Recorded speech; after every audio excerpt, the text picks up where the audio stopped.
Hi friends, Prithviraj Sukumaran హీరోగా the goat life cinema 16 ఏళ్లుగా నిర్మాణంలో ఉండి ఈ రోజే రిలీజ్ అయింది.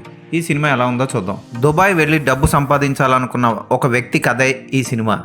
అయితే అందరిలాగా అతను దుబాయ్ వెళ్ళి డబ్బు సంపాదించి ఇంటికి డబ్బులు పంపించలేదు.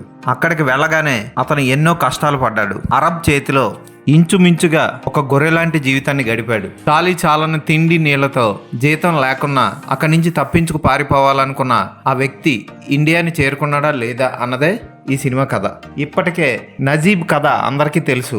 బెన్యమిన్ రాసిన ఆ నవల చాలా ఫేమస్ కేరళలో. నజీబ్ కథని బెన్యమిన్ ఆడు జీవితం పుస్తకంగా రిలీజ్ చేశాడు. దాన్నే గోట్ డేస్ అనే పేరుతో ఇంగ్లీష్ లో కూడా రిలీజ్ చేశారు. 43 చాప్టర్లు ఉన్న ఈ నవల్ని తెర మీద అద్భుతంగా ఆవిష్కరించాడు బ్లెస్సీ. అక్కడక్కడ సినిమా కొంచెం సాగినట్లు అనిపించినట్లు, బోర్ కొట్టించినట్లు అనిపించిన ఏఆర్ రెహమాన్ కానీ, సౌండ్ డిజైనర్స్ కానీ, కెమెరామెన్ కానీ అద్భుతంగా సినిమాని చూపించడంతో మనం అవన్నీ మర్చిపోతాం. సినిమాలో అక్కడక్కడ ఏళ్ల తరబడి షూటింగ్ చేయడం వల్ల ఏంటో క్యారెక్టర్స్ లో రకరకాల షేడ్స్ కనబడుతూ ఉంటాయి అప్పుడప్పుడు.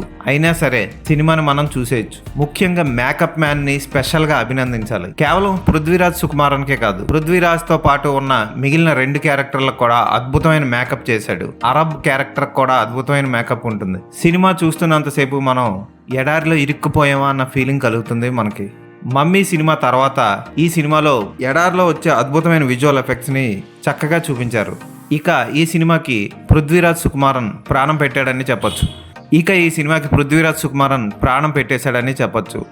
అతను ఎంతగా లీనమైపోయాడంటే అతని క్యారెక్టర్ని చూస్తున్నంతసేపు మనకి కంపు వాసన వస్తున్న ఫీలింగ్ కలుగుతుంది మనకి. అంత దారుణంగా మేకప్ చేశారు అతని పాత్రకి. గోల్డ్ దగ్గర నుంచి తల వరకు చాలా చక్కగా మేకప్ చేశారు. అతను అంతే అద్భుతంగా హావభావాలు పలికించాడు. కేరళలో ఉన్నప్పుడు బొద్దుగా ముద్దుగా ఉన్న సుకుమారన్ దుబాయ్లో ఉన్నప్పుడు భయంకరంగా అనిపిస్తాడు. అతను ఆ పాత్రకి జీవం పోసాడని చెప్పొచ్చు. ఇతనికి ఖచ్చితంగా నేషనల్ అవార్డు వస్తుంది. అమలాపాల్ పాత్ర అప్పుడప్పుడు వచ్చిపోతూ ఉంటుంది. ఆమె కూడా చూడడానికి క్యూట్ గా అనిపిస్తుంది.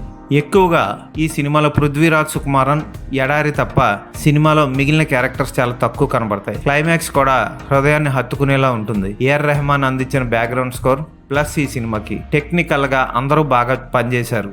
ఈ సినిమాని ఖచ్చితంగా తెర మీద ఒకసారి చూడండి. టీవీలోను పైరసీలోను ఈ సినిమాని చూస్తే మీకు అంత ఫీల్ కలగదు. అక్కడక్కడ కొంచెం సాగినట్లు అనిపిస్తుంది కానీ మధ్య మధ్యలో ఫ్లాష్ బ్యాక్ వచ్చి ఇబ్బంది పెడుతూ ఉంటుంది. కానీ అద్భుతంగా తీసిన కొన్ని సన్నివేశాల వల్ల మధ్య మధ్యలో వచ్చే ఫ్లాష్ బ్యాక్లు ఏవి మనల్ని ఇబ్బంది పెట్టవు. ఖచ్చితంగా ఈ సినిమాని తెర మీద చూడండి. ఈ సినిమా బతకడం కోసం ఒక జీవి పోరాటమే ఈ ఆడు జీవితం.